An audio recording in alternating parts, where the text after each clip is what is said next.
పట్ల సేవకుల పట్ల ఎలాంటి బాధ్యతలు కర్తవ్యం కలిగి ఉన్నారో మరి వారికి తెలియజెప్పుచుండగా తండ్రి, మరి వారికి అవసరమగు జ్ఞానాన్ని అందించమని వేడుకుంటున్నాం తండ్రి. ఈ ప్రార్థన మీ ప్రియకుమారుడైనటువంటి యేసుక్రీస్తు వారి అమూల్యమైన నామంలో అడిగి వేడుకొంచున్నాం తండ్రి.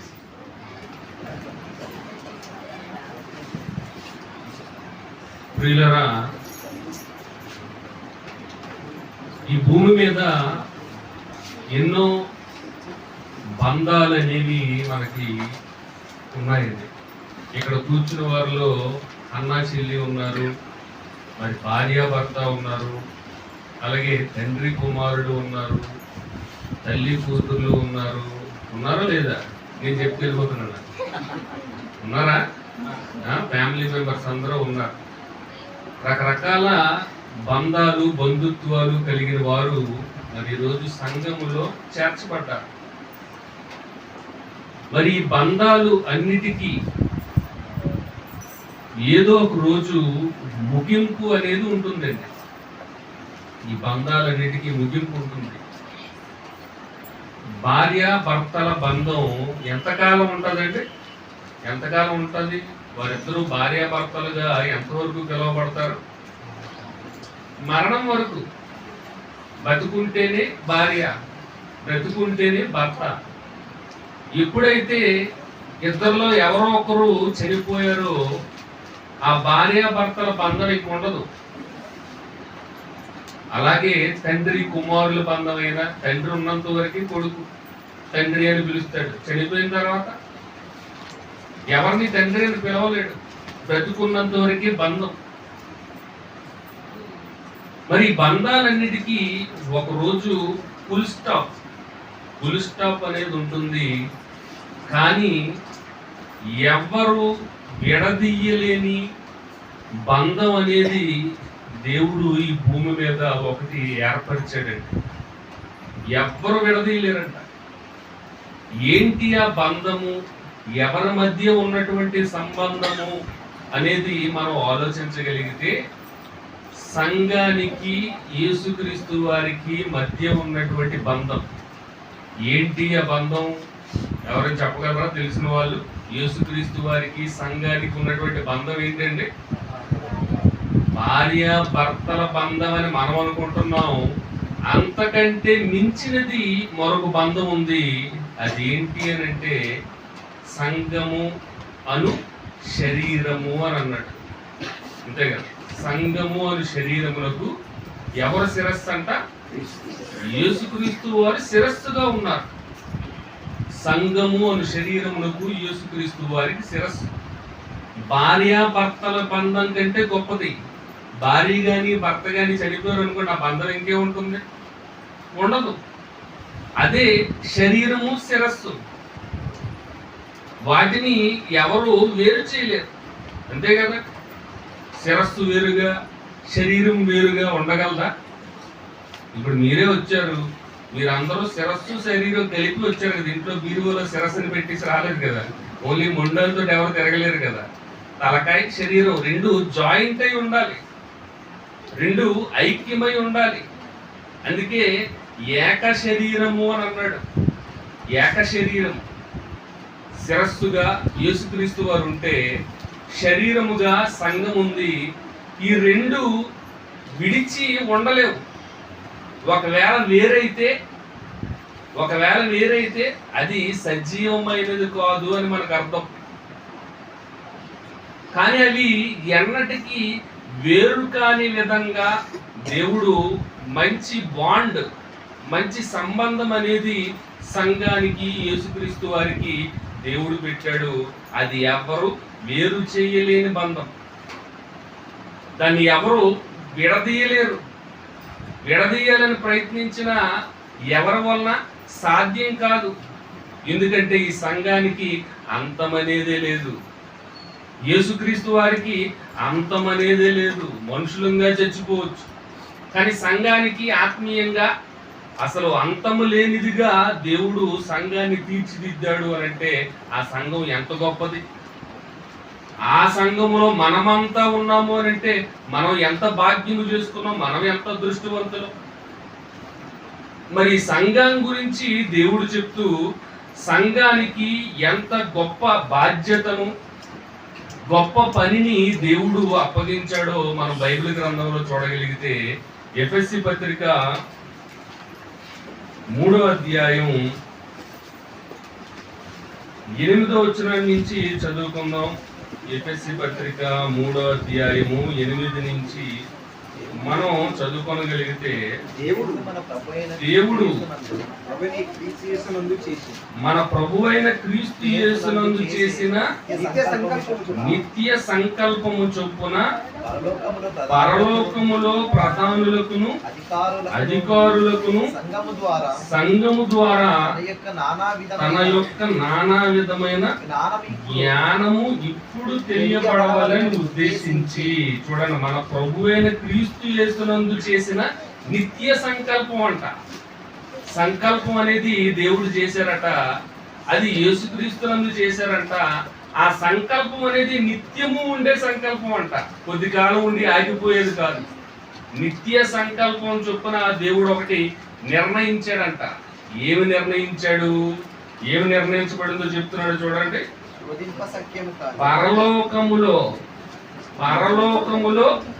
ప్రధానులకును అధికారులకును సంఘము ద్వారా తన యొక్క నానా విధమైన జ్ఞానం తెలియపరచబడాలట. పరలోకం ఎక్కడుంది, సంఘం ఎక్కడుంది? సంఘం ఉన్నది ఎక్కడండి? సంఘాన్ని దేవుడు ఎక్కడ ప్రారంభించాడు, ఎక్కడ స్థాపించాడు? ప్రస్తుతానికి భూమి మీద స్థాపించబడింది, భూమి మీద ఆరంభించబడింది. మరి పరలోకం ఎక్కడ ఉంది? అదొక మరొక లోకం, మొదటి ఆకాశం. ఆ లోకాన్ని మనం ఎవరు మానవ నేత్రాలతో చూడలేము. ఇక్కడి నుంచి అది ఎవరికి కనబడదు. అలాంటి కనబడని, మానవ నేత్రాలతో చూడలేని పరలోకములో ఎవరున్నారటండి? పరలోకములో ప్రధానులు ఉన్నారంట, అధికారులు ఉన్నారంట. ఎవరు వీళ్ళంతా ప్రధానులు, అధికారులు? ఎవరంటే పరలోకంలో ప్రస్తుతానికి ఎవరున్నారు ప్రధానులుగా, అధికారులుగా? దేవదూతలు, కోటాను కోట్ల దేవదూతలు. ఆ దేవదూతల్లో ప్రధానులు ఉన్నారంట. ప్రధాన దూతైన మిఖాయేలు, ప్రధాన దూతైన గాబ్రియేలు, ఇలాంటి ప్రధాన దూతలు చాలా ఉన్నాయి. అలాంటి ప్రధాన దూతలకు, ఇంకా అధికారులైన దేవదూతలకు సంఘము ద్వారా తన యొక్క నానా విధమైన జ్ఞానం అంటే క్రీస్తును గూర్చిన జ్ఞానం, క్రీస్తును గూర్చిన జ్ఞానము ఇప్పుడు తెలియబడాలని దేవుడు ఉద్దేశించాడంట. ఇప్పుడు తెలియబడాలట. పరలోకంలో ఉన్న కోటాను కోట్ల దేవదూతలకు, ప్రధానులకు ఎవరి ద్వారా జ్ఞానాన్ని తెలియజెప్పాలనుకుంటున్నాడంటే దేవుడు? సంఘము ద్వారా చెప్పాలట. సంఘము ద్వారా వాక్యాన్ని వినిపింపజేయాలని దేవుడు ఉద్దేశించాడట. పరలోకంలో కోటాను కోట్ల దేవదూతలు మనం ఈ రోజు ఏం మాట్లాడుకుంటాం, ఫలానా ఈ సంఘములో ఏం చెప్పబడుతుంది, ఎలాంటి జ్ఞాన సంగతులు మాకు తెలియపరచబడతాయి ఈవేళ అని ఎదురు చూస్తూ ఉంటాయంట. మనం ఏమనుకుంటావుగా, నేను పాఠం చెప్పడానికి నిలబడడానికి ముందు కూర్చున్నారు 10 మంది కూర్చున్నారు, 20 మంది కూర్చున్నారు, లేదంటే 100 మంది కూర్చున్నారు, లేదంటే ఇద్దరే వచ్చారు క్లాస్కి అని మనం ఫీల్ అవుతుంటాం. కానీ మన పాఠాన్ని, సంఘము ద్వారా జ్ఞానాన్ని నేర్చుకోవడానికి మనకి కనబడకుండా ఎంతమంది కూర్చుంటున్నారంటే కోటాను కోట్ల దేవదూతలు పరలోకంలో కూర్చుంటున్నారట. ఈ మాట మీకు అర్థమైందా? పరలోకములో ప్రధానులకు, అధికారులకు సంఘము ద్వారా జ్ఞానం తెలియపరచబడాలి. సంఘమే చెప్పాలట వాళ్ళకు కూడా. ఇలాంటి గొప్ప ఉన్నతమైన బాధ్యత దేవుడు ఎవరికి ఇచ్చారు అని అంటే సంఘానికి. సంఘము ద్వారానే తెలియపరచబడాలి. ఇంకేమంటున్నాడు చూడండి, తెలియబడవలని ఉద్దేశించి శోధింప సఖ్యము కాని క్రీస్తు ఐశ్వర్యమును అన్యజనులలో ప్రకటించుటకును సమస్తమును సృష్టించిన దేవుని యందు పూర్వకాలము నుండి మరుగైయున్న ఆ మర్మమును కూర్చిన ఏర్పాటు ఎట్టిదో అందరికి తేటపరచుటకును. చూడండి, ఇక్కడ ఈ సంగతులు మనం ఆలోచిస్తే శోధింప సఖ్యము కాని క్రీస్తు ఐశ్వర్యం. చూడండి, జ్ఞానము అనగానే ఏదో మనం తేలిగ్గా తీసుకుంటాం. ఒక 5,000 కట్టి పరీక్ష రాసిస్తామంటే మాకు జ్ఞానం వచ్చింది అనుకుంటాం. లేదంటే నాది డిప్లొమా అయిపోయిందండి, బ్యాచిలర్ థియాలజీ అయిపోయింది, ఎంబీటీహెచ్ అయిపోయింది, నాకు మొత్తం జ్ఞానం వచ్చేసింది అని చక్కలు గుర్తుకుంటాం. నాకు ఆ పదవి ఇచ్చేయండి, ఈ పదవి ఇచ్చేయండి అనుకోని. కానీ ఇక్కడ దేవుడు ఏమంటున్నాడంటే దీనికంటే అమూల్యమైనది శోధింప సఖ్యము కాని క్రీస్తు ఐశ్వర్యం. జ్ఞానము అనగా క్రీస్తు ఐశ్వర్యం అని అంటున్నాడు. ఐశ్వర్యం అంటే గొప్ప సంపద, వెలకట్టలేని అమూల్యమైన సంపద. క్రీస్తు ఐశ్వర్యము అన్యజనుల్లో ప్రకటించుటకు దేవుడు ఏం చేశాడట? పూర్వకాలము నుండి దేవుడు దాచాడటండి. మరుగై ఉన్న మర్మము అని అంటున్నాడు. దేవుడు భద్రపరిచాడట. మన ద్వారా, సంఘము ద్వారా ఈ లోకములో ఉన్న అన్యజనులకు గాని, సర్వలోకములో ఉన్న మానవాళికి గాని, పరలోకములో ఉన్న కోటాను కోట్ల దేవదూతలకు గాని సంఘము ద్వారానే క్రీస్తును కూర్చిన జ్ఞానము అందాలి. సంఘమే కీలక పాత్ర వహించాలి. సంఘము ద్వారా వాక్యము బయలు వెళ్ళాలి. సంఘములో బోధిస్తున్నటువంటి బోధకుల ద్వారానే క్రీస్తు గురించి తెలియపరచబడాలి. చూడండి, యేసుక్రీస్తు వారి గురించి చెప్పడానికి సంఘమే ఉండాలంటున్నాడు. సంఘము ద్వారానే తెలియపరచబడాలి అని అంటున్నాడు. ఎంత బాధ్యత అది! ఎంత గొప్ప బాధ్యత అండి! మరి బాధ్యత కలిగిన సంఘం, మాకు ఈ బాధ్యత ఉంది అని ఎంతమందికి తెలుసు అంటే చాలా మందికి తెలియదండి. ఏదో వచ్చాము, ఆదివారం ఆరాధన చేసుకున్నాం, రొట్టె విరిచాం, లేదంటే ద్రాక్షారసం తీసేసుకున్నాం, వాక్యం విన్నాం, కాలుకి వేసాం, ఇంటికి వెళ్ళిపోయాం. ఈరోజు ప్రపంచ క్రైస్తవ్యం దీనికే అలవాటు పడుతుంది తప్ప క్రీస్తు ఐశ్వర్యాన్ని ప్రపంచ ప్రజలకు, పరలోకములో ఉన్న కోటాను కోట్ల దేవదూతలకు ఈ జ్ఞానాన్ని మా ద్వారా తెలియపరచాలని దేవుడు అనుకుంటున్నాడు అనే ఆ నిత్య సంకల్పం ఈరోజు ఎంతమంది క్రైస్తవులకు తెలుసండి? ఎంతమంది క్రైస్తవులకు తెలుసు? క్రైస్తవుల జనాభా ఎంత ఉందటండి? 400 కోట్లు దాటేశారట ప్రపంచవ్యాప్తంగా. మరి ఇన్ని కోట్ల మందిలో దేవుని నిత్య సంకల్పం ఏంటి, సంఘం కలిగి ఉన్న బాధ్యత ఏంటి అని అంటే ఎవరిని అడిగినా చెప్పరు. వాళ్ళకి తెలియదు. వాళ్ళకి ఎవ్వరికి తెలియదు దేవుడు మనతో చేసిన నిత్య సంకల్పం ఏంటి, సంఘానికి దేవుడు ఇచ్చినటువంటి బాధ్యత ఏంటి అనేది ఎవరు గ్రహించలేని పరిస్థితిలో ఉన్నారు. ఎంతసేపు ఆదివారం ఆరాధనకి వెళ్ళామా, బైబిల్ చదువుకున్నామా, ప్రార్థన చేసుకున్నామా, కానుకి చింటికి వెళ్ళిపోయామా, ఇదే క్రైస్తవ్యం అనుకుంటుంది ప్రపంచం. కానీ సంఘానికి చాలా బాధ్యత ఉంది. ఇంకా లోతుల్లోకి వెళ్తే ఆ సంఘాన్ని దేనితో పోల్చాడో మనం బైబిల్లో చూడగలిగితే, తిమోతికి రాసినటువంటి మొదటి పత్రిక, పౌలు గారు తిమోతికి రాసినటువంటి మొదటి పత్రిక 3వ అధ్యాయం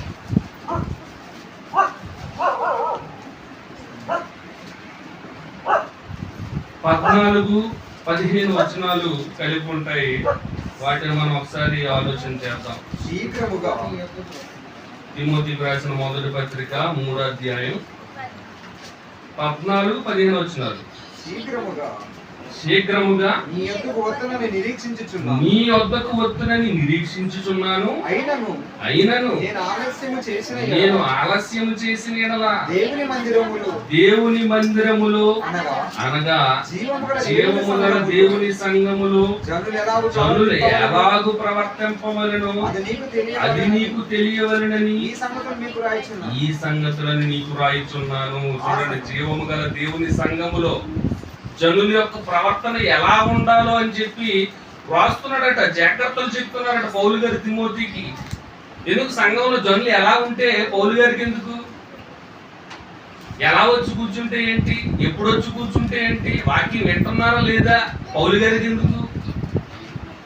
జీవము గల దేవుని సంఘములో జనులు ఎలాగూ ప్రవర్తింపవలెనో, వారి ప్రవర్తన సంఘములో ఎలా ఉండాలో నువ్వు బోధించాలి. ఈ సంగతులన్నీ వారికి తెలియపరచాలి. ఒక్కొక్కరు ఒక్కొక్క టైంకి వస్తుంటారు, ఒక్కొక్కరు ఒక్కొక్క ఆలోచనలతో ఉంటారు, వాక్యాన్ని సరిగ్గా వినరు. Body present, mind absent. మనుషులు ఎక్కడే ఉంటారు కానీ ఆలోచనలు హిమాలయ పర్వతాలు దాటి అమెరికా, లండన్, బ్రిటన్ ఆయా దేశాలన్నీ తిరుగుతూ ఉంటాయి. వాటి గురించి ఆలోచిస్తుంటారు. ఇంట్లోకి వెళ్ళిపోద్ది. ఇంట్లో ఈ టైంలో ఏ సీరియల్ వచ్చేస్తుందో, కరెక్ట్ మంచి సినిమా వచ్చినప్పుడు పాస్టర్ గారు ఈ మీటింగ్ ఎట్టాలా, ఆలోచనలన్నీ అదే వెళ్ళిపోతుంటాయి. కానీ సంఘంలోనే కూర్చుంటాం. ఏం చెప్తున్నారు, ఏం జరుగుతున్నది ఎవరు గ్రహించరండి. అందుకే పౌలు గారు హెచ్చరిస్తున్నారు తిమోతికి పత్రిక రాస్తూ, ఇది జీవము కలిగిన దేవుని సంఘం. ఏదో రేకులతో కట్టారని మీరు అనుకుంటున్నారేమో, కానీ దేవుడు అంటున్నది జీవము గల దేవుని సంఘములో మీరు జనులుగా వచ్చారు. స్త్రీలుగా, పురుషులుగా అనేక మంది అక్కడికి చేరి వచ్చారు. మీరు ఎలాగూ ప్రవర్తింపవలనో అది నీకు తెలియవలనని ఈ సంగతులు నీకు రాయుచున్నాను. వారి ప్రవర్తన బాగోవాలి, అందుకే నీకు హెచ్చరించమని రాస్తున్నాను. ఎందుకు రాస్తున్నారంటే ఆ సంఘము సత్యమునకు స్తంభమును ఆధారమునై ఉన్నది. సంఘము దేనికి స్తంభం అంటే సత్యమునకు స్తంభం, ఆధారం. చూడండి ఎంత బాధ్యత ఉందో. సత్యమునకు స్తంభము ఆధారంగా దేవుడు దేన్ని పెట్టాడంటే సంఘాన్ని పెట్టాడంట. ఆధారం, స్తంభం అంటే అది సపోర్ట్. అది లేకుండా బిల్డింగ్ ఏమైనా ఉంటుందండి? ఇక్కడ పిల్లర్స్ లేకుండా, సపోర్ట్ లేకుండా పలానా బిల్డింగ్ గాలిలో కట్టారండి అని ఎప్పుడైనా చెప్పగలరా? ఎవరు చెప్పలేరు. ఒక నిర్మాణం మన కళ్ళ ఎదుటి కనబడుతుంది అని అంటే లోపల నుంచి, భూమి లోపల నుంచి మరి పునాదులు తవ్వి ఆ బిల్డింగ్ అంతటిని మోయడానికి స్తంభాలను వేస్తారండి. పిల్లర్స్ అంటారు, కాంక్రీట్ పిల్లర్స్, బీమ్స్ వేస్తుంటారు. దాని మీదనే ఆ బిల్డింగ్ అనేది నిలబడుతుంది. ఇది civil engineering technology. Civil engineering చేసే వాళ్ళందరికీ ఇది ప్రాథమిక సూత్రం. ఒక నిర్మాణాన్ని చేపట్టాలి అని అంటే ముందు పునాదులు వేయాలి, పిల్లర్స్ వేయాలి, వాటికి సపోర్ట్ ఇవ్వాలి. ఆ సపోర్ట్ లేకుండా, పిల్లర్స్ లేకుండా ఏ నిర్మాణం కూడా ప్రపంచంలో ఎవరు చేయలేరు. మీరు ఎవరైనా చేయగలరా? పిల్లర్స్ లేకుండా ఎవరు చేయలేరు. గాలిలో ఎలా నిలబెట్టగలరు బిల్డింగ్ని? ఎవరు నిర్మించలేరు, అసాధ్యం. అది ఖచ్చితంగా పిల్లర్స్, సపోర్ట్ అనేది ఉండాలి. సపోర్ట్ లేకుండా ఏది నిలవబడదు. ఇది మీకు అర్థమైతే సత్యము, సత్యానికి స్తంభంగా, సపోర్ట్గా దేవుడు దేన్ని పెట్టాడట? దేన్ని పెట్టాడండి? చెప్తున్నాడు. మీకు అర్థమవుతుందో లేదో నాకు తెలియాలి కదా. దేన్ని పెట్టాడట? సత్యానికి స్తంభంగా సంఘమును పెట్టాడంట. అంటే సత్యం అనేది సమాజంలో కనబడాలి అని అంటే ఎవరు ఉండాలి? సంఘం ఉండాలి, అంతే కదా. సంఘం లేకుండా సత్యం అనేది లేదు. మరి సత్యం అంటే ఏంటండి? సత్యం అంటే యేసుక్రీస్తు వారు ఏమన్నారో పిలాతుతో, సత్యం అనగానేమి అని అనగానే యేసుక్రీస్తు వారు ఏం చెప్పారంటే, నీ వాక్యమే సత్యం, నీ వాక్యమే సత్యం. అంటే ప్రపంచవ్యాప్తంగా వాక్యం అనేది వినిపింపబడాలి అని అంటే, సువార్త అనేది ప్రకటింపబడాలి అని అంటే ఏది అవసరం చెప్పండి? మీరు చెప్తేనే మీకు అర్థం అవుతుందో లేదో నాకు తెలుస్తుంది. మీరు చెప్తూ ఉండాల. వాక్యం అనేది ప్రపంచానికి వినబడాలి అని అంటే దేని ద్వారా వినబడాలి? ఏది ఉంటే వాక్యం వినిపిస్తుంది? సంఘం ఉంటేనే వాక్యం అనేది వినబడుతుంది. అందుకే సత్యమునకు స్తంభము, ఆధారం. సత్యం అంటే వాక్యం అన్నాము. మరి వాక్యం అంటే ఎవరు? వాక్యం అంటే ఎవరండి? యేసుక్రీస్తు వారు. ఇప్పుడు యేసుక్రీస్తు వారు తెలియపరచబడాలి అని అంటే, యేసుక్రీస్తు గురించి అందరికీ తెలియాలి అని అంటే, అనగా వాక్యము తెలియాలి అని అంటే దేని ద్వారా తెలియాలి? ఏది ఉంటే తెలుస్తుంది? సంఘం ఉంటేనే క్రీస్తు గురించి తెలుస్తుంది. సంఘము చెప్తేనే యేసుక్రీస్తు వారి గురించి సమాజానికి అర్థమవుతుంది. అదే సంఘమే లేదనుకోండి, సంఘమే లేదు, యేసుక్రీస్తు వారి గురించి తెలుస్తుందా? పిల్లర్సే లేవు, బిల్డింగ్ ఉంటుందా? ఏంటి ఇప్పుడు ఈ నిర్మాణమే కట్టారు, దీనికి ఏంటి సపోర్ట్ చెప్పండి, చూసి చెప్పండి, పర్లేదు, మీరు ఏం ఊహించవసరం లేదు, ఆలోచించవసరం లేదు. ఇక్కడ ఈ షెడ్ వేసారు కొత్తగా, వీటికి ఏటి సపోర్ట్ గా నిలబెట్టారు? ఆ రేకులన్నీ ఎలా నిలబడ్డాయి?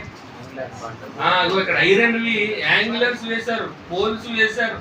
ఈ పోల్స్ ద్వారా ఒక మధ్యలో అడ్డుగా బీమ్ లాంటిది ఒకటి వేశారు, దాని మీద రేకులు వేశారు కాబట్టి నిలబడ్డాయి. దానికి ఫ్యాన్లు, లైట్లు అన్ని బిగించారు. చూడండి, మీ కళ్ళ ముందు కనబడుతుంది. ఈ పోల్స్ అవి అడ్డుగా ఉన్నాయి, వీటిని తీసేద్దాం ఎందుకు అనవసరంగా అనుకున్నారు అనుకోండి, ఇవన్నీ ఒకటి ఒకటి తీసేస్తున్నారు అనుకోండి, ఏమైపోద్ది? ఇదంతా మీ మీద పడిపోద్ది. కాబట్టి ఈ పిల్లర్స్ ఉన్నాయి కాబట్టే అగో ఆ షెడ్ నిలబడింది, నిర్మాణం అనేది నిలబడింది. మనం చక్కగా కూర్చొని వాక్యం చెప్పుకుంటున్నాం. మరి ఇప్పుడు సంఘం అనేది దేనికి స్తంభంగా ఉందంట? సంఘం అనేది దేనికి స్తంభంగా ఉంది? సత్యానికి స్తంభం. సంఘం ఇదొక పోల్, ఇదొక సంఘం అనుకోండి, లేదా అవతల ఒక పోల్ ఉంది, అదొక సంఘం అనుకోండి. మరి సంఘం ఉంటేనే సత్యం అనేది ఏం చేయబడుతుంది? అగో ఆ నిర్మాణం పైన ఉన్న రూఫ్ అంతా సత్యం అనుకోండి, ఆ పైన మీకు కనబడుతున్న రూఫ్ అంతా సత్యము అనుకోండి. ఈ పిల్లర్స్ ఉంటేనే ఆ రేకులు ఉన్నాయి. ఈ సంఘం అనే ఈ స్తంభాలు ఉంటేనే పైన సత్యమైన రూఫ్ అనేది నిలబడుతుంది. అర్థమైందా మీకు? సంఘం ఉంటేనే వాక్యం, సంఘం ఉంటేనే యేసుక్రీస్తు వారు తెలియపరచబడతారు, సంఘం ఉంటేనే క్రీస్తుని కూర్చున్న జ్ఞానము అందరికీ ప్రకటింపబడుతుంది. సంఘమే లేకపోతే యేసుక్రీస్తు వారి గురించి ఎవరికి తెలియదు. ఎంత బాధ్యతను అప్పగించాడు చూడండి. అందుకే యేసుక్రీస్తు వారిని, మనల్ని ఒక శరీరముతో పోల్చాడు. శరీరము, శిరస్సు రెండిటిలో ఏది లేకపోయినా అందులో జీవం ఉండదు, రెండు కలిపే ఉండాలి. శిరస్సు, శరీరము అతికొండబడాలి, విడదీయలేని బంధం అది. అలాగే సంఘము వాక్యమైనటువంటి క్రీస్తు, సత్యమైనటువంటి క్రీస్తు. నేనే మార్గం, నేనే సత్యం అన్నారు కదా, అంటే యేసుక్రీస్తు వారి సత్యం. ఆ సత్యమైనటువంటి యేసుక్రీస్తు వారికి స్తంభముగా ఎవరు ఉన్నారు? ఆయన సమాజానికి గొప్పవాడిగా కనబడాలి అంటే సంఘమే ఆధారం. సంఘం లేకపోతే యేసుక్రీస్తు వారు కనపడరు. వాక్యం అనేది సమాజానికి తెలియదు. అందుకే ఈ సంఘానికి అంత గొప్ప బాధ్యతను ఇచ్చాడండి. అంత గొప్ప బాధ్యత. సంఘము ద్వారానే ప్రకటింపబడాలి క్రీస్తు గురించి. సంఘము ద్వారానే నానా విధమైన జ్ఞానము పరలోకంలో ప్రధానులకు, అధికారులకు, ఈ భూమి మీద ఉన్నటువంటి కోటాను కోట్ల అన్యజనులకు, సమస్త మానవాళికి, సర్వ సృష్టికి వాక్యం వినిపించబడడానికి దేవుడు ఏర్పాటు చేసుకున్నటువంటి గొప్ప సాధనమే సంఘం. మరి వాక్యానికి, సత్యానికి సంఘము స్తంభంగా ఉంటే, మరి సంఘం నిలబడాలి అని అంటే సంఘానికి ఏది స్తంభం? ఇప్పటి వరకు వాక్యం, సత్యము నిలబడాలి అని అంటే సంఘము ఆధారం, స్తంభంగా ఉంది అని అంటున్నాం. మరి సంఘం నిలబడాలి అని అంటే సంఘానికి ఏది ఆధారం, సంఘానికి ఏది స్తంభం? దాని గురించి కూడా మనం చూడగలిగితే గలతీ పత్రిక 2వ అధ్యాయం, గలతీ పత్రిక 2వ అధ్యాయం 9వ వచనం చూడండి. అక్కడ ఏం రాయబడిందో, గలతీ పత్రిక 2వ అధ్యాయం 9వ వచనం. అనగా సున్నతి పొందిన వారికి అపోస్తులుడవుటకు పేతురునకు సామర్థ్యం కలుగు చేసిన వాడే అన్ని జనులకు అపోస్తులుగా ఉన్నప్పుడు నాకు సామర్థ్యం కలుగజేసినని వారు గ్రహించినప్పుడు స్తంభములుగా ఎంచబడిన యాకోబు, కేఫా, యోహాను అనువారు నాకు అనుగ్రహింపబడిన కృపను కనుగొని. చూడండి, స్తంభములుగా ఎంచబడిన యాకోబు, కేఫా అంటే ఎవరు? పేతురు గారు, యోహాను గారు. మనం అపోస్తుల కార్యములు ప్రారంభం నుంచి చదువుతూ ఉంటే అపోస్తులు 12 మంది ఉన్నా ఎక్కువగా ఎవరి పేర్లు కనబడతాయి మనకి?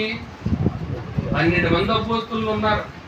12 మందిలో ఎవరి పేర్లు కనబడతాయి? సంఘ కార్యక్రమాలు జరిగించే విషయంలో కానివ్వండి, వాళ్ళని పట్టుకొని చెరసాల్లో వేసే ప్రక్రియలో కానివ్వండి, హింసించి బాధించి మరి వారికి అంతరాయాలు కొలిగి చేసే విధంలో కానివ్వండి, ఏ విషయాల్లో చూసినా, 2 అధ్యాయంలో చూసినా, 3 అధ్యాయంలో చూసినా, 4 అధ్యాయంలో చూసినా, 5 అధ్యాయంలో చూసినా, అన్ని అధ్యాయాలలో మనకి ఎవరు కనబడుతుంటారు? పేతురు, యోహాను, అప్పుడప్పుడు యాకోబు గారు. పేతురు, యోహాను, యాకోబు గారు. మరి వారి గురించే ఇక్కడ పౌలు గారు చెప్తున్నారు.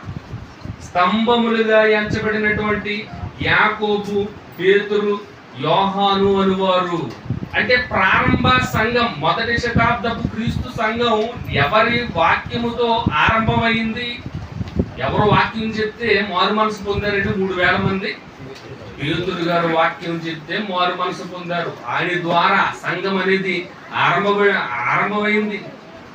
పరలోక రాజ్యం తాళపు చెవులు పేతురు గారికి యేసుక్రీస్తు వారు అప్పగించారు. నువ్వు ఒక స్తంభం, నీ ద్వారానే సంఘం అనేది ఆరంభించబడాలి, నీ మాటలు విని అనేక మంది రావాలి. ఇదో యోహాను, నువ్వు ఒక స్తంభం, యాకోబు నువ్వు ఒక స్తంభం, మీరు సంఘమునకు స్తంభములుగా ఉన్నారు. అంటే వీరు పెద్దలు, సంఘాన్ని నడిపించేవారు. సంఘాన్ని నడిపించే వారికి ఎంత బాధ్యత ఉంది? స్తంభాలంట సంఘం నిలబడాలంటే వారిని స్తంభాలు అని దేవుడు అంటున్నాడు. ఒక కాపరి లేదంటే ఒక అధ్యక్షుడు, మనం సింపుల్ గా పాస్టర్ గారు అని పిలుస్తుంటాం చూసారా?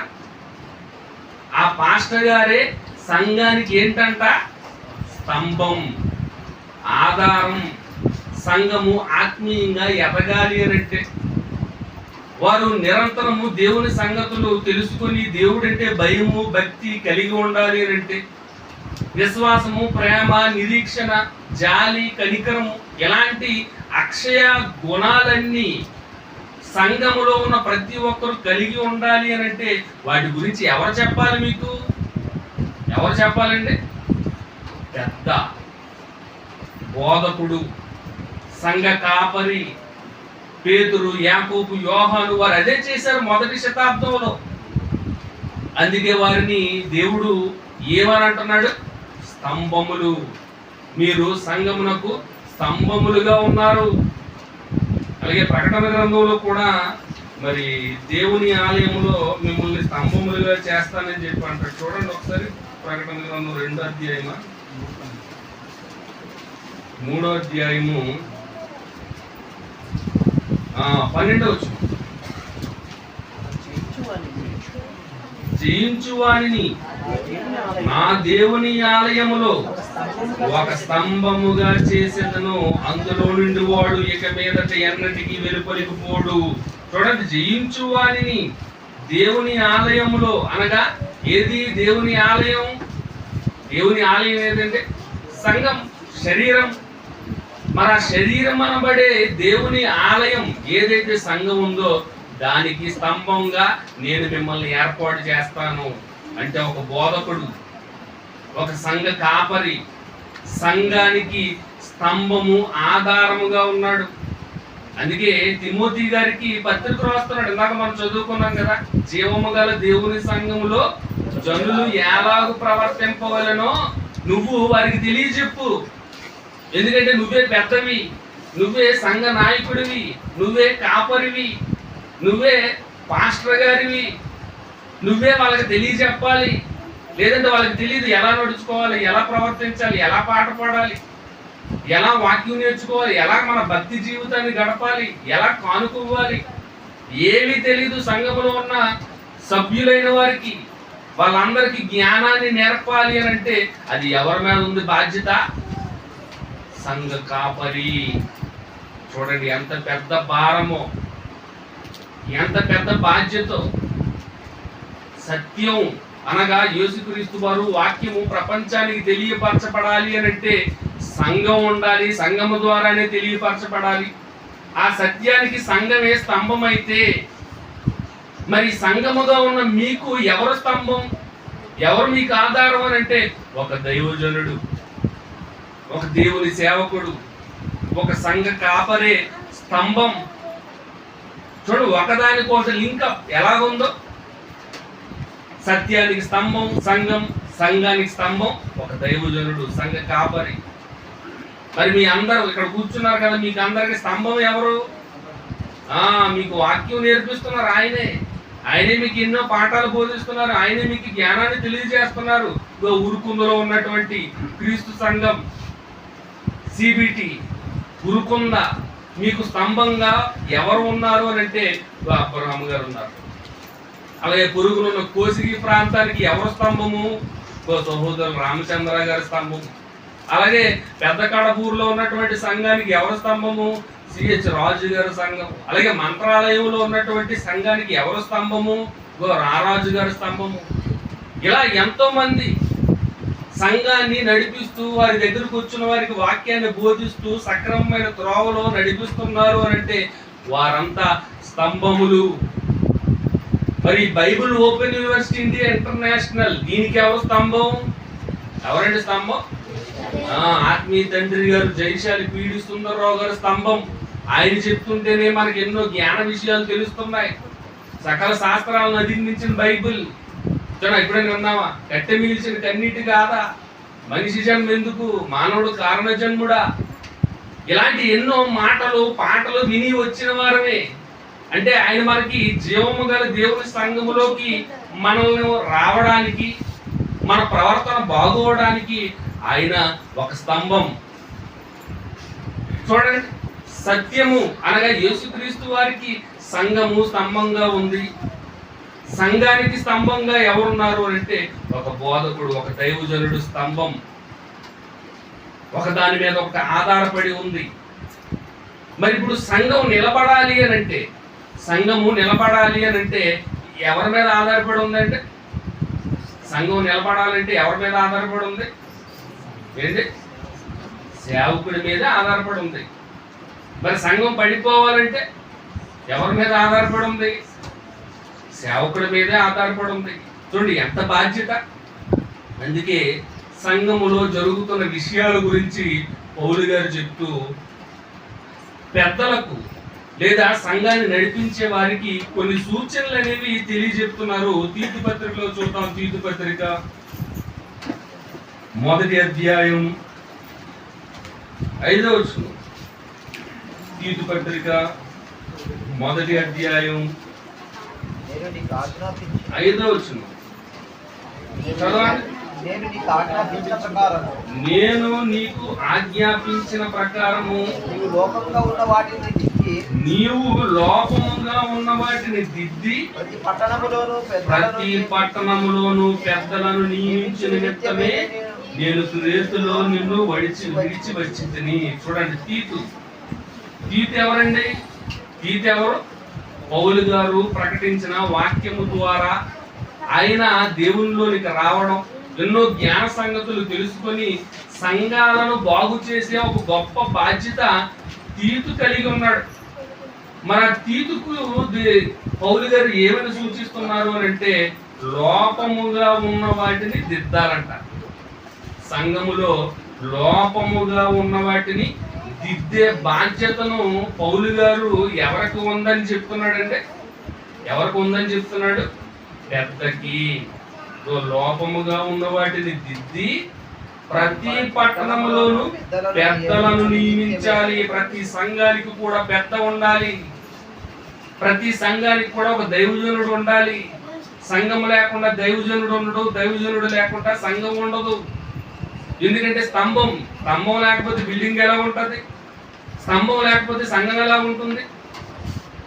కాబట్టి దైవజనుడు మార్గాన్ని చూపించేవాడు, సత్యాన్ని బోధించేవాడు ఖచ్చితంగా అవసరం. అందుకే ఈ పెద్ద ఏం చెయ్యాలంట? ఈ పెద్దను ఎందుకు నియమించాలంటున్నాడంటే లోపముగా ఉన్న వాటిని దిద్దాలి. లోపముగా ఉన్న వాటిని దిద్దవలసిన బాధ్యత ఎవరిది అని అంటే సంఘం కాపరిది, సంఘములో ఉన్నటువంటి పెద్దది. చూడండి, సంఘ బాధ్యతలు అంటే చాలా మంది ఏదో పదవి అనుకుంటున్నారు, అధికారం అనుకుంటున్నారు. కానీ అది పెద్ద మొల్ల కిరీటం, బంగారు కిరీటం అనుకోరు. మాకు పెట్టండి, మాకు పెట్టండి, మాకు ఇచ్చేయండి, నేనైపోతాను అని ఎగురుతుంటారండి చాలా మంది. ఈ విషయాలు ఏం తెలియక సంఘాన్ని నడిపించడం అని అంటే మొల్ల కిరీటం లాంటిది. సంఘంలో ఒక్కొక్కరికి ఒక్కొక్క సమస్య ఉంటుంది. పుట్టిన దగ్గర నుంచి చచ్చిపోయినంత వరకు సంఘ కాపరిని ఆశ్రయిస్తారు సంఘ సభ్యులు. అయ్యగారు మా ఇంట్లో విషాదం, అయ్యగారు మా ఇంట్లో బాబు పుట్టాడు సంతోషం, అయ్యగారు మేము ఇల్లు కట్టుకున్నాం ప్రార్థన చేయండి. సమస్తం అయ్యగారి చేతుల మీదే జరగాలి. ఇలా సంఘంలో ఎంతమంది ఉంటారో అందరి యొక్క బాధ్యత కూడా ఎవరిది అని అంటే స్తంభముగా ఉన్నటువంటి సంఘ కాపరిది, అనగా పెద్దది. ఆ పెద్దలకు ఉండవలసిన బాధ్యతది. లోపముగా ఉన్న వాటిని అన్నిటినీ సరిదిద్దాలంట. మరి సంఘంలో ఎలాంటి లోపాలు ఉంటాయి, ఏ విధమైన లోపాలు ఉంటాయి, దాని గురించి కూడా మనం వాక్యంలో చూడగలిగితే కొరింథీయులకు రాసిన మొదటి పత్రిక 11వ అధ్యాయం, పౌలు గారు కొరింథీయులకు రాసిన మొదటి పత్రిక 11వ అధ్యాయము 18వ వచనంలో చెప్తున్నారు. చూడండి ఎలాంటి సమస్యలు సంఘాలలో ఉంటాయో. మొదటి సంగతి ఏమనగా, మీరు సంఘమందు కూడి ఉన్నప్పుడు మీలో కక్షలు కలవని వినుచున్నాము. కొంత మట్టుకు ఇది నిజమని నమ్ముచున్నాను. మీలో యోగ్యులైన వారెవరో కనబడినట్లు మీలో భిన్నాభిప్రాయం ఉండక తప్పదు.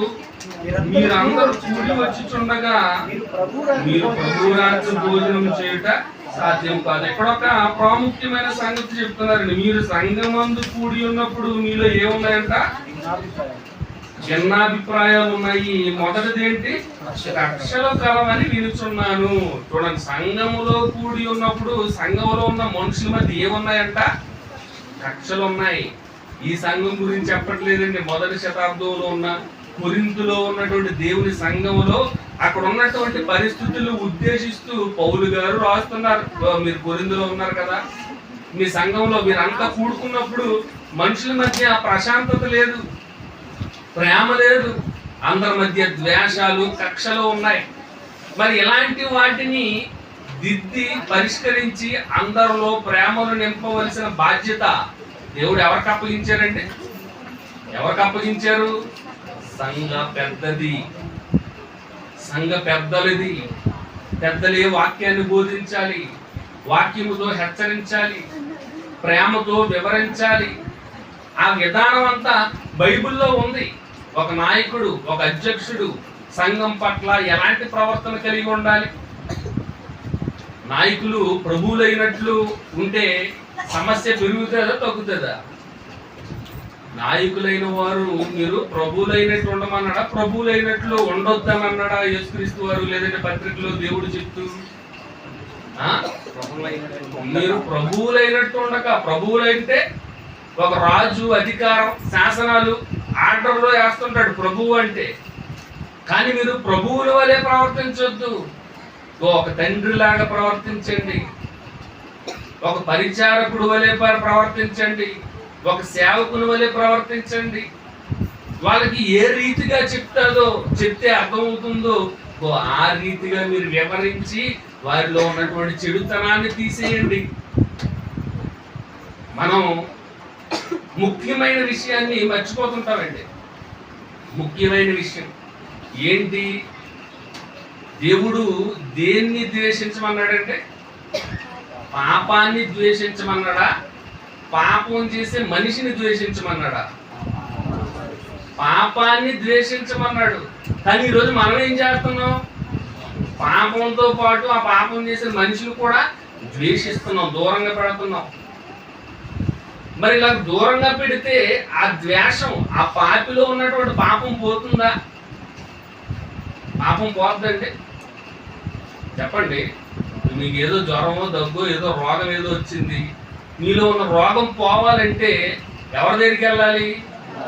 డాక్టర్ గారి దగ్గరికి వెళ్ళాలి.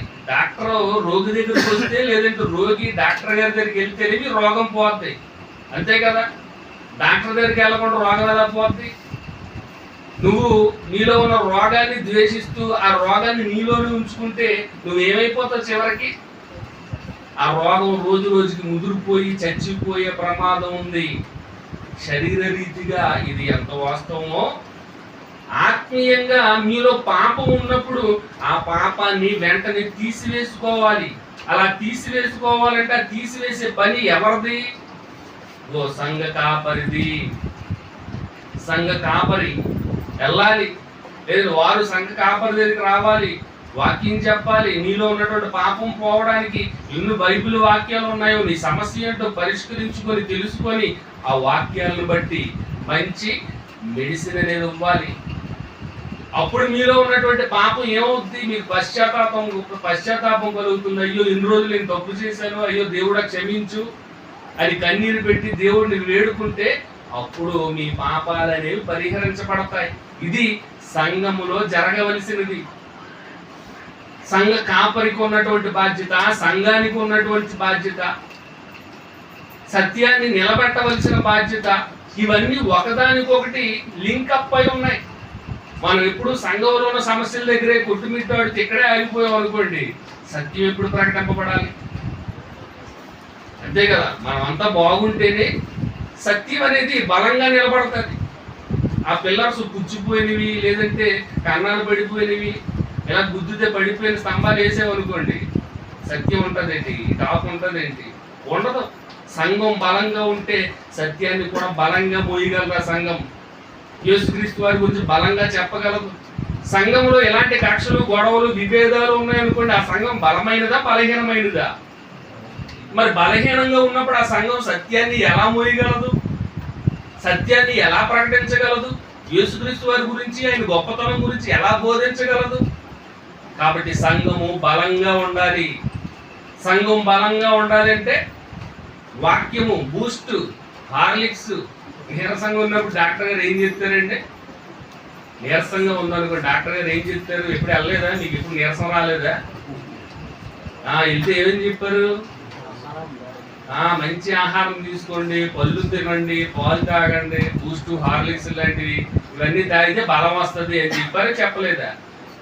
మరి సంఘం బలహీనంగా ఉన్నప్పుడు దైవజనుడిగా, సంఘ పెద్దగా, ఒక బోధకుడిగా పాస్టర్ గారు ఏం చేయాలి?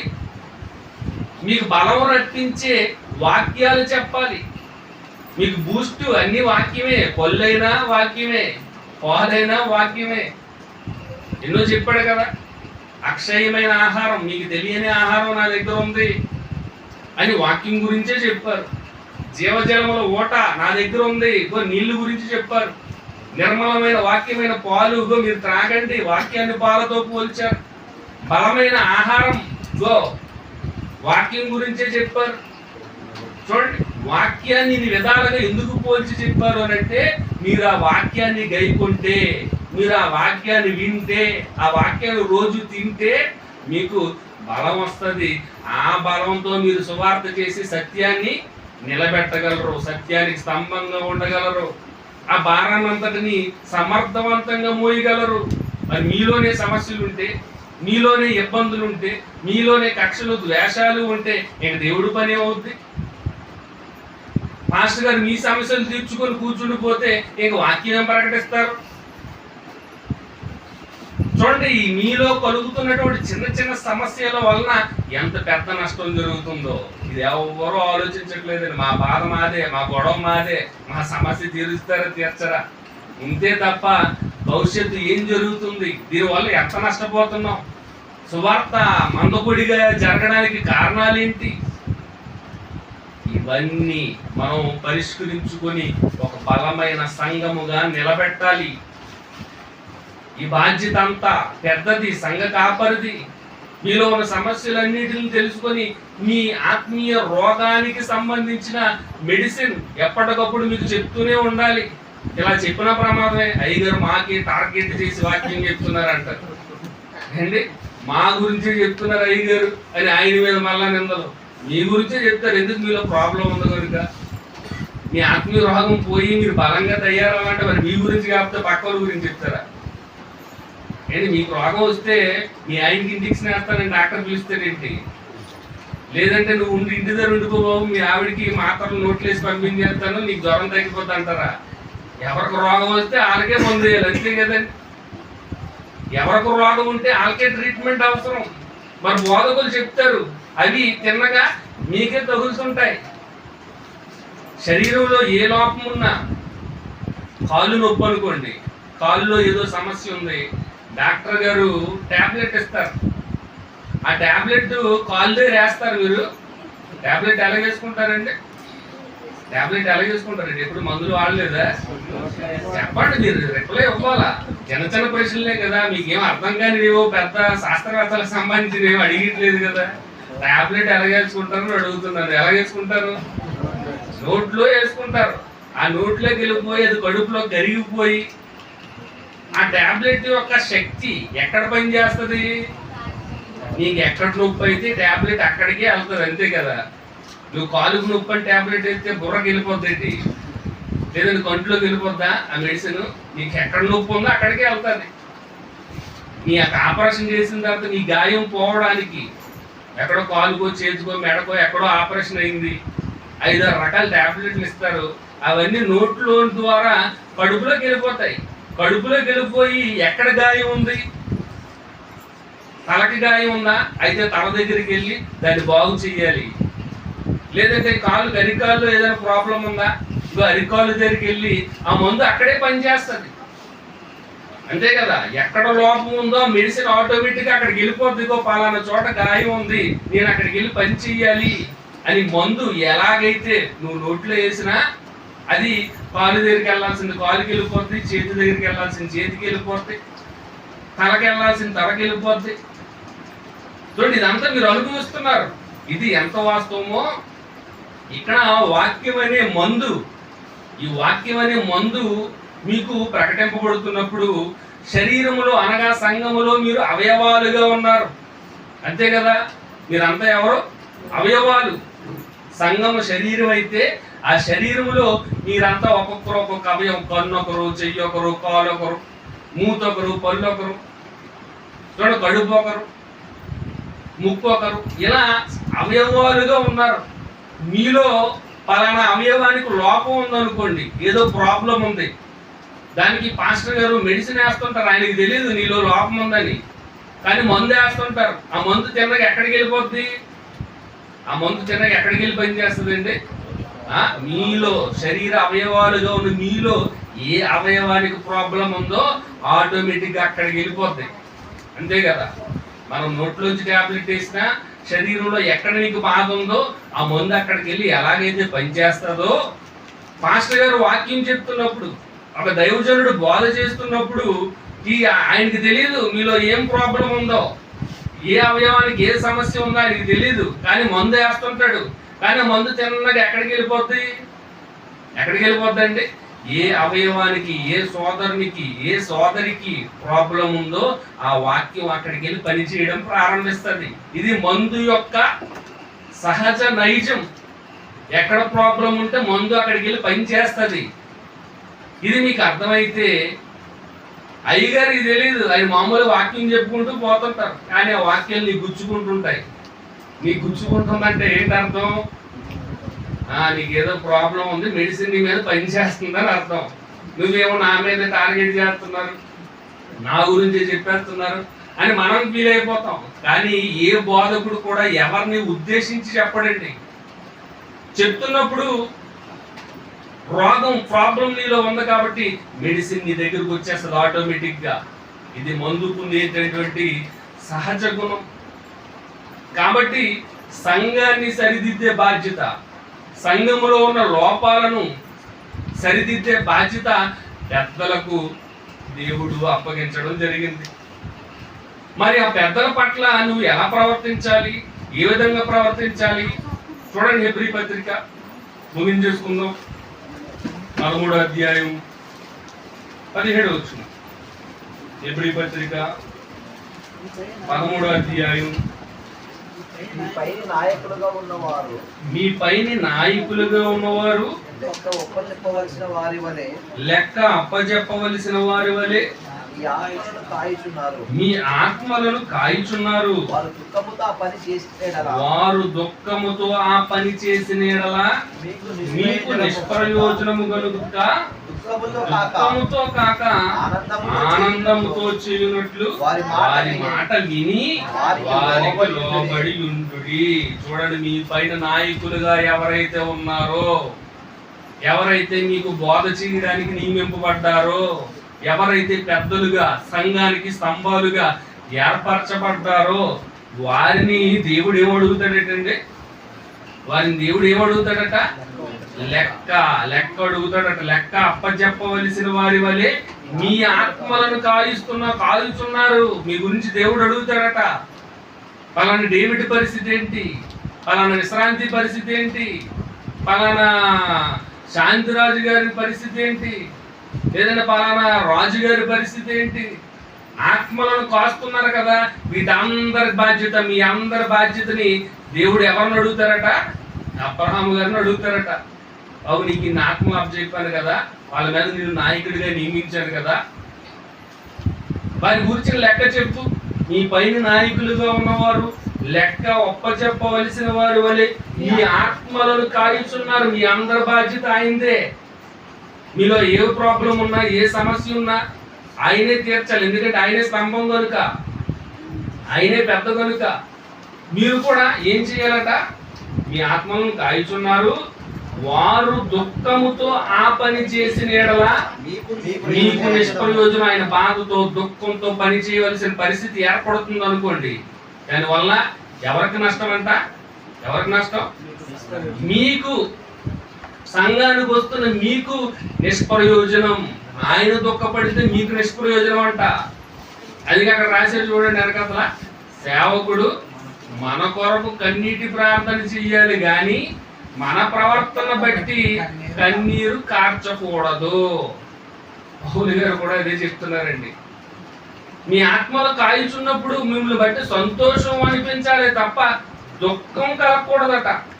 వారు దుఃఖముతో ఆ పని చేసిన యెడల మీకు నిష్ప్రయోజనం, మీకు ఎందుకు పని చేయదు కనుక దుఃఖముతో కాక ఆనందముతో చేయనట్లు వారి మాట విని వారికి లోబడి ఉండి. సంఘానికి వస్తున్న ప్రతి ఒక్కరు కూడా ఎవరి మాట విని ఎవరికి లోబడాలంట?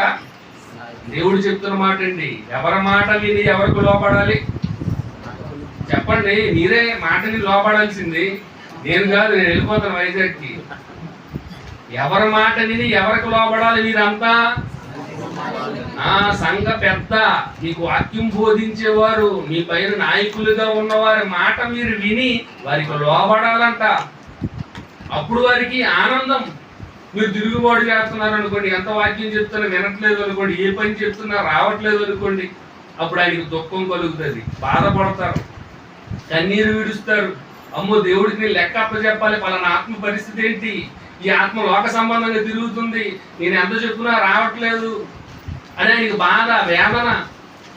చూడండి, ఇలాంటివన్నీ కలుగుతాయి కనుక సంఘానికి, సంఘ కాపరికి ఉన్నటువంటి బంధం ఒకరికొకరు లోబడి ఉండాలి. మీరు వారి మాట వినాలంట, లోబడాలంట. మరి వారు సంఘంలో లోపముగా ఉన్న వాటిని అన్నింటినీ దిద్దాలంట, మంచి వాక్యం అందించాలంట, అందరికీ మంచి బలమైన ఆహారం పెట్టాలంట, ఆత్మీయ ఆహారం. మిమ్మల్ని పెంచి వాక్యం ద్వారా పోషించవలసిన బాధ్యత ఒక తండ్రిగా, ఒక పెద్దగా ఆయనదైతే, ఆయన మాటలు వింటున్న మీరు ఆయన మాట ఏం చెప్పినా చేస్తూ వారికి లోబడి ఉండమని సంఘం చెప్తూ అక్కడతో ఆగిపోకుండా 7వ వచనంలో ఏమంటున్నారు చూడండి. 7వ వచనం అదే అధ్యాయం. మీకు దేవుని వాక్యము బోధించి మీ పైన నాయకులుగా ఉన్న వారిని జ్ఞాపకము చేసుకొని, మీకు వాక్యాన్ని బోధించి మీ పైన నాయకులుగా ఎవరైతే ఉన్నారో వారిని మీరు ఎల్లప్పుడూ జ్ఞాపకం చేసుకోవాలట. ఎల్లప్పుడూ జ్ఞాపకం చేసుకోవాలట. అమ్మ, మా అయ్యగారు పలానా వాక్యం చెప్పారు, మా అయ్యగారు మన క్లాసులో ఈ విషయాన్ని తెలియజేశారు, అయ్యగారు మన సభలో ఇలాంటి మాటలు తెలియపరిచారు మీకు బోధ చేస్తున్న వారిని, దేవుని వాక్యం బోధించి మీ పైన నాయకులుగా ఉన్న వారిని జ్ఞాపకము చేసుకొని వారి ప్రవర్తన ఫలమును, వారు ఎలా ప్రవర్తిస్తున్నారు, ఎలాంటి మాటలు మాట్లాడుతున్నారు, ఏ విధంగా ఆయన సంఘం పట్ల ప్రేమ కలిగి ఉన్నారు, సంఘంలో ఎవరికైనా ఆపదంటే వెంటనే హాస్పిటల్కి వెళ్ళి చూడడానికి వస్తున్నారా, ఆ వ్యక్తి గురించి ప్రార్థన చేస్తున్నారా, ఆ వ్యక్తిని బలపరచడానికి దేవుని వాక్యం ఏమని చెప్తున్నారా, దేవుని గురించి ప్రవర్తన ఫలం. ఆ ప్రవర్తన ఫలాన్ని శ్రద్ధగా తలంచుకొనుచు ఆయన గురించి జ్ఞాపకం చేసుకోమంటున్నాడు. ఎప్పుడు ఆ నాయకుడిని తలుచుకోండి. మీరు చూడండి, నాయకుడిని తలుచుకోమంటున్నారేంటి, నాయకుడిని జ్ఞాపకం చేసుకోమంటున్నారేంటి? ఆయన ద్వారా మీకు వాక్యం వినబడుతుంది కనుక మీ పైన పెద్దలుగా సరౌండింగ్స్ లో చాలా మంది ప్రిన్సిపల్స్ ఉన్నారు, వాళ్ళు కూడా పెద్దలే. అడిషనల్ డిప్యూటీ డైరెక్టర్ గారు ఉన్నారు, మీకు అందరికి పెద్ద ఆయన. చూడండి, వీళ్ళందరూ మీకు ఏం చేస్తున్నారంటే వాక్యాన్ని బోధిస్తున్నారు. వాక్యము ద్వారా మీలో ఉన్నటువంటి ఆత్మకు పట్టిన రోగాన్ని తీసివేయడానికి బలమైన ఆహారాన్ని, మందుని మీకు ఇస్తున్నారు. కాబట్టి వారి ప్రవర్తన ఫలం ఎలా ఉంది వారిని జ్ఞాపకం చేసుకోండి. పలానా అబ్రాహ్మ గారు, పలానా డానియేలు గారు, పలానా రారాజు గారు, పలానా రామచంద్ర గారు, పలానా సిహెచ్ రాజు గారు, పలానా శాంతిరాజు గారు, పలానా రాజేష్ గారు, ఇక ఎవరెవరైతే ఉన్నారో పెద్దలుగా నాయకులుగా ఉన్నారు కదా, వాళ్ళందరి ప్రవర్తన ఫలాన్ని మీరు శ్రద్ధగా తలంచుకొనుచు వారి విశ్వాసమును అనుసరించమంటున్నాడు. వారు ఎలా దైవజనులుగా మారారో, ఎన్ని శ్రమలు అనుభవించారో, ఎంత అనుభవం ఉందో ఊరకనే ఇవ్వలేదు కదండి ఎవరు. యూనివర్సిటీ అబ్రహాం గారిని ఇక్కడ ప్రిన్సిపాల్ గా నియమించింది అని అంటే ఊరకనే చేయలేదు. ఆయన ఎంబీటీసీ అవ్వాలి, అందులో జ్ఞానం కలిగి ఉండాలి. అని ప్రవర్తన ఎలా ఉంది, ఎన్నాళ్ళ నుంచి యూనివర్సిటీతో అనుబంధం కలిగి ఉన్నారు, ఆయన చేస్తున్నటువంటి కార్యక్రమాలు ఏంటి, ఎన్ని పనులు చేశారు, ఆయన గురించిన సమాచారం, ఆ ప్రాంతంలో ఉన్నవారు ఎలాంటి సమాచారం ఇచ్చారు, గర్వాంధుడని ఇచ్చారా, లేదంటే మంచివాడని ఇచ్చారా. చూడండి, ఒకరిని పెద్దగా నియమించేటప్పుడు ఇవన్నీ ఆలోచించాలి. తీతుకి అదే పనిని పౌలు గారు అప్పగించారు. లోపముగా ఉన్న వాటిని దిద్ది పెద్దలను నియమించుము. చూడండి, ఎంత బాధ్యత సంఘానికి ఉంది, సంఘాన్ని నడిపించే కాపరికి ఉంది. ఇద్దరి మధ్యలో ఉన్నటువంటి మంచి అనుబంధం. ఆయన మీకు పోషణ కలిగించే, మిమ్మల్ని సంరక్షించే మాటలు బోధిస్తారు. మీరు అతని మాట వినండి, లోబడి ఉండండి, అతన్ని జ్ఞాపకం చేసుకోండి. మీకు బోధ చేస్తున్నారు కదా, అతని ప్రవర్తన ఫలాన్ని ఎల్లప్పుడూ తలుచుకోండి, వారి విశ్వాసాన్ని అనుసరించండి. బైబిల్ మాటలండి ఇవన్నీ. ఎంత అనుబంధం ఉంది, ఎంత సంబంధం ఉంది. మరి ఈ బంధం అంతా ఈరోజు సంఘాలు కలిగి ఉన్నాయా? ఎవరికైనా తెలుసా కనీసం? పాస్టర్ గారు ఎప్పుడైనా అలా వాక్యం చెప్పి వెళ్ళిపోతాం, మేము అలా వచ్చి వెళ్ళిపోతాం, ఏదో ఆదివారం మాత్రమే సంబంధం తప్ప మిగిలిన రోజుల్లో ఎవరికి ఏ విధమైన సంబంధం ఉండదు.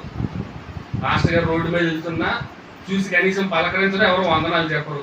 అలా ఆదివారం వస్తేనే పాస్టర్ గారు గుర్తొస్తారు. ఇది ఈ రోజు సంఘాలకి, సంఘ కాపర్లకు ఉన్నటువంటి సంబంధం. మనకు వాక్యం చెప్పే వాళ్ళ గురించి మరి ఏం చెప్తున్నారో చూద్దాం ఒకసారి. చివరిగా మాట చదువు నేర్చుకుందాం. తిమోతికి రాసిన మొదటి పత్రిక 5వ అధ్యాయం 17. స్టేజీల మీద ఎక్కువ చదువుతుంటారండి ఇవి. దయచేసి మాటని స్టేజీల మీద వాడకండి. చూడండి, ఇక్కడ ఏం రాయబడింది? బాగుగా పాలన చేయు పెద్దలను విశేషముగా వాక్యమందును ఉపదేశమందును ప్రయాసపడు వారిని రెట్టింపు సన్మానమునకు పాత్రులుగా ఎంచవలెను. చూడండి, బాగుగా పాలన చేయు పెద్దలు సంఘాన్ని చక్కగా నడిపించి, మంచి వాక్యం బోధించి, సంఘమంతటితో సువార్త కార్యక్రమాలు చేయించి, అందరినీ ఆత్మీయ అభివృద్ధి బాటలో నడిపించే పెద్దలు ఎవరైతే ఉంటారో వారిని బాగుగా పాలన చేయు పెద్దలు అని అంటారు. మరి ఇలా బాగుగా పాలన చేయు పెద్దలు ఎవరైతే ఉన్నారో విశేషముగా వాక్యమందును ఉపదేశమందును ప్రయాసపడు వారిని, మీకు వాక్యం బోధించే విషయంలో ప్రయాసపడుతుంటారు. ఈ రోజు నా సంఘానికి ఏం చెప్పాలి, రాత్రి పగలు బైబిల్ని చదివి ప్రిపేర్ అవుతుంటారు. శ్రద్ధ చూపిస్తుంటారు. ఇగో మాలో ఈ సమస్య ఉంది కాబట్టి ఈ సమస్య పరిష్కరించుకోవడానికి ఇగో ఈ వాక్యం అయితే బాగుంటుంది, పలానా వారి చరిత్ర అయితే బాగుంటుంది. ఇవన్నీ ఆలోచించాలి పెద్దగా. విశేషముగా వాక్యమందును ఉపదేశమందును ప్రయాసపడు వారిని రెట్టింపు సన్మానమునకు పాత్రులనుగా ఎంచాలంటే సన్మానం అనేది ఎవరికి చేయాలట? ఎవరికి చేయాలి? బాగుగా పాలన చేయు పెద్దలు, వాక్యాన్ని ఉపదేశించే వారికి రెట్టింపు సన్మానమునకు పాత్రులను చేయాలట. సన్మానం అంటే ఏంటండి? సన్మానం అంటే ఏంటి? సన్మానం అంటే ఏంటి చెప్పండి, తెలీదా? సాలువ వేసి దండ వేయడమే సన్మానం అని మనం అనుకుంటున్నాం, కానీ అది పచ్చి తప్పు. దేవుడు బైబిల్లో తల్లిదండ్రులను సన్మానించుడి అని అన్నాడు. చదివారు ఎప్పుడైనా మాట? అంటే దాని అర్థం రోజు వాళ్ళకి సాలువ కప్పి దండ వేయడమా? ఏంటి, తల్లిదండ్రులకు రోజు సాలువ కప్పి దండ వేయడమా సన్మానించడం అంటే? సన్మానించడం అంటే ఏంటి? వారి మంచి చెడులు చూసుకోవాలి. పెద్దలు కదా మనల్ని కని పెంచి పోషించారు. వాళ్ళకి ఏం పని చెప్పినా వాళ్ళకి చెయ్యాలి. తల్లిదండ్రులుగా పిల్లలకు చెప్తారు, బోర్డు పనులు చెప్తారు. నాయన పలానా కరెంట్ బిల్లు కట్టే, లేదంటే పలానా ఇంకొక పని బాగా చదువుకో అని మన భవిష్యత్తు గురించి మనల్ని ప్రేమించి మన కోసం వాళ్ళు ఎన్నో త్యాగాలు చేశారు. తిండి లేకపోతే వాళ్ళు తినడం మానేసి మన కడుపులు నింపారు. ఎంతో శ్రమ పడ్డారు. మనల్ని చదివించడానికి రిక్షాలాగో కూలి పని చేసు మరి రెక్కల కష్టంతో చదివించారు. కాబట్టి తల్లిదండ్రులు మిమ్మల్ని పెంచి పోషించి మిమ్మల్ని ప్రేమించి పెద్దోళ్ళు చేశారు. కాబట్టి మీరు వారిని సన్మానించాలి. సన్మానించడం అంటే వారి మాటకు లోబడి ఉండడం, వారిని గౌరవించడం, వారికి ఏమైనా అనారోగ్యంగా ఉంటే హాస్పిటల్కి తీసుకెళ్ళి వారికి మంచి వైద్యం ఇప్పించడం, వారికి మంచి భోజనం పెట్టించడం, వారికి మంచి బట్టలు ఇవ్వడం. వృద్ధాప్యంలో నిస్సహాయ స్థితిలోకి వారు వెళ్ళిపోయినప్పుడు వారి ఆలనా పాలన కన్న పిల్లల వలె మనం వారిని చూసుకోవాలి. ఇది సన్మానించడం అంటే. ఇవేవి పట్టించుకోకుండా మార్కెట్లో సాలువ దొరుకుతుంది కానీ రోజు వచ్చి కప్పెత్తడం అనుకో, అదే సన్మానించడం తల్లిదండ్రులకి. అదే రోజు దండ వేయడం ఆ సన్మానించడం అంటే. ఇప్పుడు ఈరోజు ఫాదర్స్ డే మదర్స్ డే వస్తేనే కానీ తల్లి తండ్రి గుర్తు రావట్లేదు. అప్పుడు గ్రీటింగ్లు పంపిస్తుంటారు మెసేజ్, తల్లికి తండ్రికి happy mother's day, happy father's day. అన్ని ఫోన్లలోనే అయిపోతాయి. అవి కూడా ఏదో ప్రేమ ఉన్నట్టుగా. ఆ ఒక్కరోజైనా ప్రేమ ఏంటి?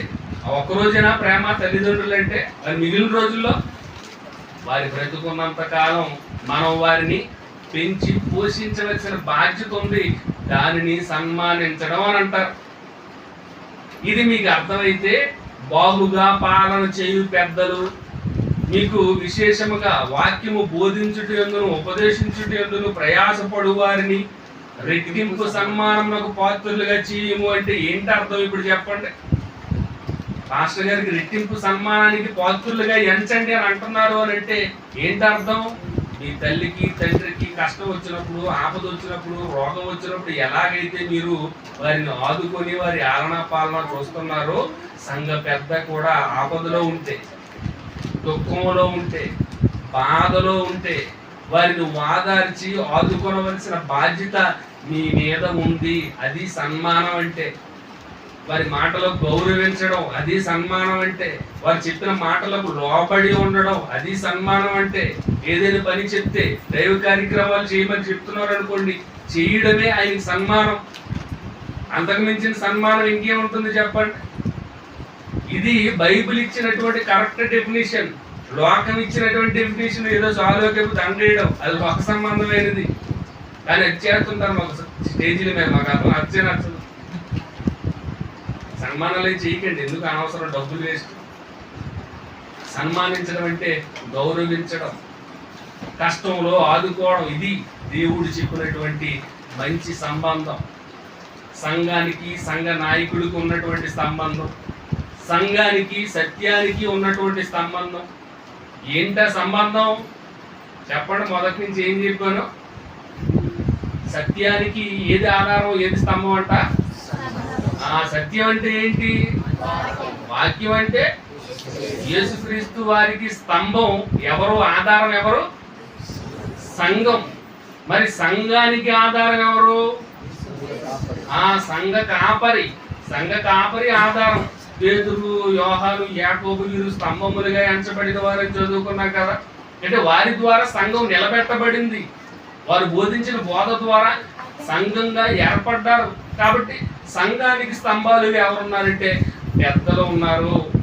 మరి పెద్దలు ఏం చేయాలి అంటే లోపాలుగా ఉన్న వాటిని దిద్దాలి, మీకు మంచి వాక్యాన్ని బోధించాలి, మీ కష్ట సుఖాల్లో పాలు పంచుకోవాలి, ఇబ్బందుల్లో ఉంటే ఓదార్చాలి, ధైర్యపరిచే మాటలు చెప్పాలి. మీ ఆత్మలన్నీ ఆయనకి అప్పగింపబడ్డాయి కాబట్టి దేవుడు ఆయన లెక్క అడుగుతారు, లెక్క అప్పచెప్పాలి. పలానా ఆత్మ సంగతి ఏంటి అంటే ఆయనదే బాధ్యత. మరి సంఘంగా మీ బాధ్యత ఏంటి? మీ పైన నాయకులుగా ఎవరైతే ఉన్నారో వాళ్ళు చెప్పిన వాక్యాలన్నీ వినండి, వారి మాట వినండి, వారికి లోబడి ఉండండి, వారిని సన్మానించండి, వారి అవసరతల్లో ఆదుకోండి. సంఘానికి ఒక తండ్రిగా ఆయన నిలబడ్డాడు కాబట్టి ఆయన అన్ని విషయాల్లో మీరే బాధ్యత వహించవలసిన వారుగా ఉన్నారు. ఇది సంఘం యొక్క బాండింగ్. ఒక ఆయన చెప్పాడులేండి ఒక డైలాగు, భార్య భర్తల మధ్య సంబంధం ఎలా ఉండాలంట ఇంగ్లీష్లో ఒక సామెత చెప్పాడు. ఎవరికైనా తెలుసా? Wife and relation between wife and husband, వారి మధ్యన సంబంధం ఎలా ఉండాలి అంటే ఫిషర్ మ్యాన్ ఫిష్ లా ఉండకూడదట. ఎలా ఉండాలంట? ఫిష్ అండ్ వాటర్ లా ఉండాలంట. ఫిషర్ మ్యాన్ కి ఫిష్ కి ఏంటి సంబంధం? ఒక జాలర్కి చేపకి ఏంటంటే సంబంధం? జాలర్ రక్షిస్తాడా భక్షిస్తాడా? జాలర్ భక్షిస్తాడు. కానీ చేపని సంరక్షించేది ఏంటి? నీరు. నీరు చేప ఎలాగైతే ఒక చేపని రక్షించేదిగా నీరు ఎలాగైతే ఉందో అలా ఉండడం సంఘానికి కాపరికి మంచిది. జాలర్లో ఉన్నాడు అనుకోండి, జాలర్ ఇప్పుడు ఏం చేయాలనుకుంటాడు? సంఘాన్ని నుంచి ఏదో ఒకటి ఆర్జించాలి, సంఘం నాకు ఏదో ఇవ్వాలి, సంఘం మీద ఆధారపడాలి, సంఘం నాకు ఇస్తే వాళ్ళు తినేద్దాం, ఇది ఉంటుంది. కానీ నిజమైన కాపరి ఏం చేస్తాడు అంటే నీరులాగా సంఘాన్ని రక్షిస్తాడు. నీకు ఏ అపాయం కలగకుండా మీ ప్రాణవాయువు నీటిలోనే ఉంటుంది. మీ ప్రాణం నీటిలోంచి బయటికి వెళ్ళారు అని అంటే మీరు తప్పిపోతారు, చచ్చిపోతారు, మీకు ఊపిరాడదు. కాబట్టి నీటిలోనే ఎల్లప్పుడూ ఉండాలి. ఆ నీరే సంఘ కాపరిలు మనల్ని అందరినీ సంరక్షించడానికి. ఈ సంఘాన్ని విడిచి, నీటిని విడిచి, సంఘ కాపరిని విడిచి బయటికి వెళ్ళారు అనుకోండి, ఎవరికి నష్టం? పక్కనే ఫిషర్ మ్యాన్ ఉంటాడు. ఎవరో ఫిషర్ మ్యాన్ హబక్కూకు గ్రంథంలో ఉంది కదా, ఎప్పుడైనా మాట మొదటి అధ్యాయం 14 వచ్చిన ఆడే పెద్ద ఫిషర్ మ్యాన్. ఆడు ఉరులు మొక్కుతూ వలలు వేస్తూ ఎవరో సంఘం నుంచి బయటకు వస్తారా, ఆయన పట్టేసుకుందామా, నా వలలో వేసుకొని గొంతులేద్దామా అని వాడు ఎదురు చూస్తుంటాడు. కాబట్టి సంఘం అంటే ఆషామాషిది కాదండి. సంఘం అంటే ఏదో రీటైల్ షెడ్ అనుకుంటున్నారేమో. సంఘం అంటే మీరు. సంఘములో బోధించే వాక్యం కోసం ఎవరు ఎదురు చూస్తున్నారట? ఎవరండి ఎదురు చూస్తున్నారు? సంఘంలో ఏం వినపడుతుందో ఇప్పుడని ఎవరో ఎదురు చూస్తున్నారటండి. పరలోకంలో దేవదూతలు, ప్రధానులు, అధికారులు అందరూ సంఘము ద్వారా ఇప్పుడు నానా విధమైన జ్ఞానం ఏం బోధించబడుతుందో వాళ్ళంతా ఎదురు చూస్తూ ఉన్నారు. ఇది సంఘానికి ఉన్నటువంటి అథారిటీ, ఇది సంఘానికి ఉన్నటువంటి గొప్పతనం, సంఘానికి ఉన్నటువంటి ప్రాధాన్యత. ఇది గ్రహించి సంఘం యొక్క విలువలను ఎల్లప్పుడూ కాపాడాలని, సంఘం యొక్క బాధ్యతలన్నిటినీ ఓర్పుతో సహనముతో ఆ పెద్దలందరూ నిర్వర్తించాలని. మీరు బాగుంటేనే సత్యం అనేది నిలబడతాది, ప్రపంచానికి చూపబడతాది. కనుక యేసుక్రీస్తు వారి గురించి తెలియజెప్పాలంటే కాపరి సంఘం బాగోవాలి. మీరు బాగోకపోతే ఒక సువార్త ఉండదు, ఒక కార్యక్రమం ఉండదు, ఏమీ ఉండదు, ఎవరికి సహకారం ఉండదు. కాబట్టి సత్యం అనేది ఏమైపోద్ది? నిలబడదు, పడిపోయే ప్రమాదం ఉంది. కనుక మీరు అన్నిటినీ సమన్వయంతో వాక్యముతో పరిష్కరించుకొని బలపడి దేవుని గూర్చిన వాక్యాన్ని, క్రీస్తుని గూర్చిన సత్య సువార్తని అనేకులకు ప్రకటించడానికి ఎల్లప్పుడూ బలంగా సిద్ధంగా ఉండాలని మిమ్మల్ని అందరినీ కోరుకుంటూ నా మాటలు ముగిస్తున్నాను. అందరికీ వందనాలు.